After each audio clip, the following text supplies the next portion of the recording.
Hi అండి, welcome to Bhagyamma foods. ఈరోజు మనం ఎంతో రుచికరమైన టేస్టీ అలసందల గుగ్గిలు ఎలా చేయాలో చూపిస్తానండి.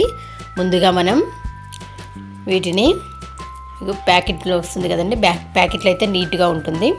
ఇప్పుడు దీన్ని ఒక గిన్నెలో పోసేసి వీటిని వాటర్తో ఒకసారి కడిగేసేయాలండి.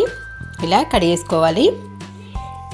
ఇలా కడిగేసుకున్న తర్వాత నీట్గా ఒక 4 hours నానబెట్టాలండి. నానబెట్టిన తర్వాత ఈ విధంగా మంచిగా ఉబ్బిపోయాయి కదండి. నెక్స్ట్ వీటిని ఒక కుక్కర్లో వేసుకొని కొన్ని వాటర్ పోసి ఈ విధంగా వాటర్ పోసేసి రుచికి సరిపడా ఉప్పు కూడా వేసేసి మూత పెట్టేసి విజిల్ రానియాలండి. మరీ ఎక్కువగా వద్దు, ఒక విజిల్ వస్తే సరిపోతుంది. విడిగా ఉడకపెడితే ఇంకా మంచిదండి. ఓకే అండి, ఒక విజిల్ వచ్చేదాకా ఈలోపు మనం ఉల్లిపాయ ముక్కలను కట్ చేసుకుందామండి. చూసారు కదా, చక్కగా ఉడికిపోయి మరీ ఎక్కువగా కాకుండా ఈ విధంగా.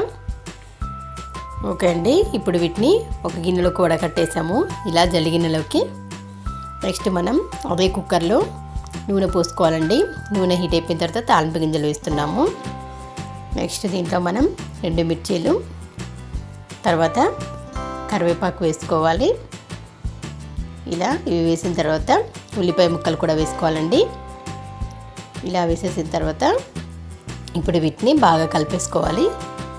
ఇప్పుడు అవి కాస్త మగ్గేలోపు ఈ గుగ్గిలకి మనం కారం యాడ్ చేసుకొని ఈ విధంగా పైకి కిందికి అనుకోవాలండి. మరి ఎక్కువ స్పైసీ కావాలనుకునే వాళ్ళు ఎక్కువ యాడ్ చేసుకోవచ్చు. ఇప్పుడు వీటిని ఈ తాలింపులో వేసేసామండి. తాలింపులో వేసేసి ఇలా కలుపుకోవాలి. అంతే, కలిపేసిన తర్వాత ఒక బౌల్లోకి తీసుకుందామండి. ఇవి కాస్త చల్లారిన తర్వాత దీంట్లో మనం నిమ్మరసం యాడ్ చేసుకోవాలి. నిమ్మరసం వేయడం వల్ల కూడా చాలా మంచి టేస్ట్ వస్తాయండి గుగ్గిళ్ళు. చూసారు కదా, ఈ విధంగా నిమ్మరసం వేసిన తర్వాత అంతా ఇలా కలిపేసుకోవాలండి. వీటిని అన్నిటికీ పట్టే విధంగా. అంతే, ఎంతో రుచికరమైన వేడి వేడి అలసందల గుగ్గిలు రెడీ అయిపోయాయి. ఇవి కంపల్సరీ మీరు ట్రై చేయండి.